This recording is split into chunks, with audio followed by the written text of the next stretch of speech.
probably one of your more thorough performances offensively and defensively. Yeah, we said going in, Doug, that we want to take away 2 of the 3 things. 1, 3-point shot. 2nd, the paint. And the 3rd one, contain the ball. And we got 1 out of the 3, which protect the paint. We only gave up how many points in the paint? 28 points in the paint, and we got 52. But for some reason, we weren't getting to the 3 ball, and that comes from not containing the ball. So we can get better in that area. But from start to finish, I thought we did a great job of attacking the paint, getting in there, drawing fouls, kicking out. Now, I don't know who the free throw coach is, but we got to talk with him and check his pay grade and see where he is. But usually when you miss 10 free throws, that's a recipe for a loss. You don't usually look for Bismack to get you much offense, but he had 6 big points in the last 4 minutes or so. He did a great job of rolling to the basket. We had shooters in. They were hugged up to our shooters, and they were trying to take away our outside game.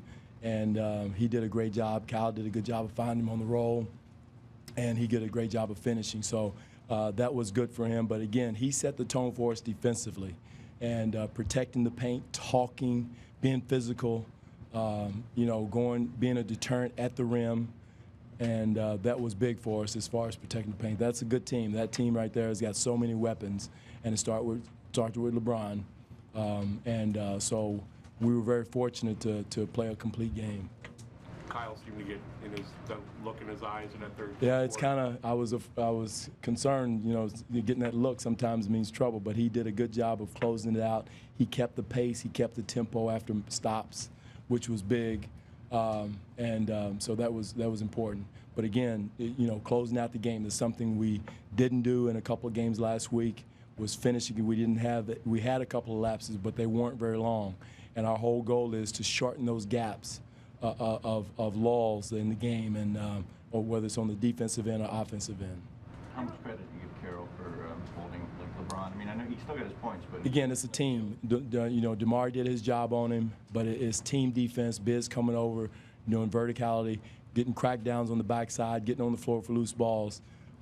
Again, it's not a one-on-one game. If it was that way, Doug might be playing, but it's one of those things that it's a team game. And I like our team defense. We got to keep it as a team defense and not get caught up in a one-on-one match.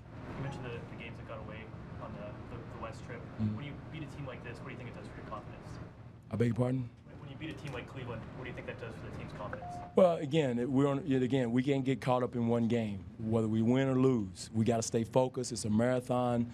You can't get too low. You get upset and hurt when you kick away a game. But the thing about the NBA, if you have emotional highs either way, it usually kicks you in the butt. And in my years in the league, you got to keep an even keel.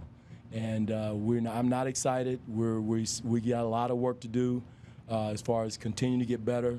We're excited about the win, no question about that. But we can't go over the moon and lose our focus and lose the sight of we've got to continue improving in a lot of areas. Obviously, Kyle had a great night offensively, but how impressive or important are the plays he has, like when he dives in the middle of the loose ball and calls a timeout, or throwing the ball up trying to get a foul call, or recognizing he doesn't pass it? That was big. It's big. When he does that, sets the tone. It lets the other team know that, hey, these guys are scrappy. It's not going to be an easy night. I'd rather save my timeouts, but I love him getting on the floor, getting floor burns. We talk about verticality. He had one of the best verticality moves at the rim himself as a point guard. And so I think that's huge for him to do that. But he set the tone in so many ways. But again, he finished it. There wasn't a lull. It wasn't, setting the tone and then a lull. He did it for the entire minutes he was in the game. What did you think about what you saw from Patterson tonight? I thought he had played with a swagger. He's got to do that. He played with swagger. I like when he does a three-ball thing in the corner. I don't know what he's doing, but it tells me he's got his confidence, his mojo, and he's got to play with that. Pat's one of our best three-point shooters. He's one of our most active defenders to guard a guy like Kevin Love with speed and quickness and athleticism. And so we need him to play that way. Thank you.